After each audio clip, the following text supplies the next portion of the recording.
Assalamualaikum warahmatullahi wabarakatuh. Alhamdulillah wa syukrulillah. Pada kesempatan kali ini saya akan kembali lagi membagikan pengetahuan tentang riwayat Syekh Subakir yang menumbal tanah Jawa, penumpas dedemi tanah Jawa. Syekh Subakir sebagai penyebar agama Islam generasi awal di Jawa ini. Tersebutlah kisah tersebut dalam tulisan lontar kuno.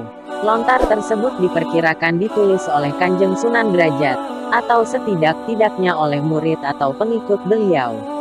Kisah diawali dengan adanya persidangan di Istana Kesultanan Turki Utsmaniyah di Istanbul, yang dipimpin langsung oleh Sultan Muhammad I. Persidangan kali ini membahas mimpi sang sultan. Menurut Sultan Muhammad, beliau bermimpi mendapat perintah untuk menyebarkan dakwah Islamiyah ke tanah Jawa. Adapun mubaliknya haruslah berjumlah 9 orang. Jika ada yang pulang atau wafat maka akan digantikan oleh ulama lain asal tetap berjumlah 9. Maka dikumpulkanlah beberapa ulama terkemuka dari seluruh dunia Islam waktu itu. Para ulama yang dikumpulkan tersebut mempunyai spesifikasi keahlian masing-masing. Ada yang ahli tata negara, ahli perubatan, ahli tumbal. Titah dari Baginda Sultan Muhammad kepada mereka adalah perintah untuk mendatangi tanah Jawa dengan tugas khusus yaitu penyebaran agama Islam. Syekh Subakir adalah salah satu ulama yang diutus Sultan Muhammad untuk menyebarkan Islam di tanah Jawa ini. Adapun keahlian Syekh Subakir adalah dalam bidang ilmu hikmah. Syekh Subakir, Kisanak, siapakah Kisanak ini? Tolong jelaskan. Sabdo Palon, aku ini Sabdo Palon, pamomong, penggembala, tanah Jawa sejak zaman dahulu kala. Bahkan sejak zaman kadewatan, para dewa akulah pamomong para kesatria leluhur.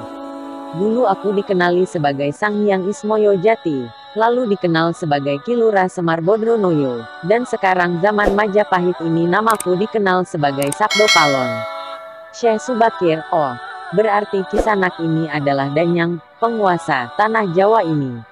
Perkenalkan Kisanak, namaku adalah Syekh Subakir berasal dari tanah Syam Persia. Sabdo Palon, ada hajat apa gerangan jengandiko? Anda, rawuh, datang, di tanah Jawa ini. Syekh Subakir, saya diutus oleh Sultan Muhammad, yang bertahta di negeri Istanbul, untuk datang ke tanah Jawa ini. Saya tiadalah datang sendiri. Kami datang dengan beberapa kawan yang sama-sama diutus oleh Baginda Sultan.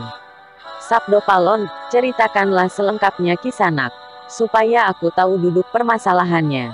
Syekh Subakir, baiklah. Pada suatu malam Baginda Sultan Muhammad bermimpi menerima wisik ilham. Wisik dari Hyang Akaryo Jagat, Gusti Allah Zat yang Maha Suci, lagi Maha Luhur. Diperintahkan untuk mengutus beberapa orang alim ke tanah Jawa ini. Yang dimaksud orang alim ini adalah sebangsa pendita, brahmana dan resi di tanah Hindu. Pada bahasa kami disebut ulama. Sabdo Palon, jadi jengandiko ini termasuk ulama itu tadi. Syekh Subakir, ya, saya salah satu dari utusan yang dikirim Baginda Sultan. Adapun tujuan kami dikirim kemari adalah untuk menyebarkan wewarah suci, ajaran suci, amedar agama suci, yaitu Islam. Sabdo Palon, bukankah Kisanak tahu bahwa di tanah Jawa ini sudah ada agama yang berkembang yaitu Hindu dan Buddha, yang berasal dari tanah Hindu? Buat apa lagi Kisanak menambah dengan agama yang baru lagi? Syekh Subakir, biarkan kaulo dasi, rakyat, yang memilih keyakinannya sendiri. Bukankah Kisanak sendiri sebagai danyangnya tanah Jawa lebih paham bahwa sebelum agama Hindu dan Buddha masuk ke Jawa ini, di sini pun sudah ada kapitayan, kepercayaan. Kapitayan atau ajaran asli tanah Jawa, yaitu ajaran Budi. Terjadilah perjanjian antara Syekh Subakir dan Sabdo Palon, sehingga akhirnya Syekh Subakir diperbolehkan menyebarkan agama Islam di Nusantara.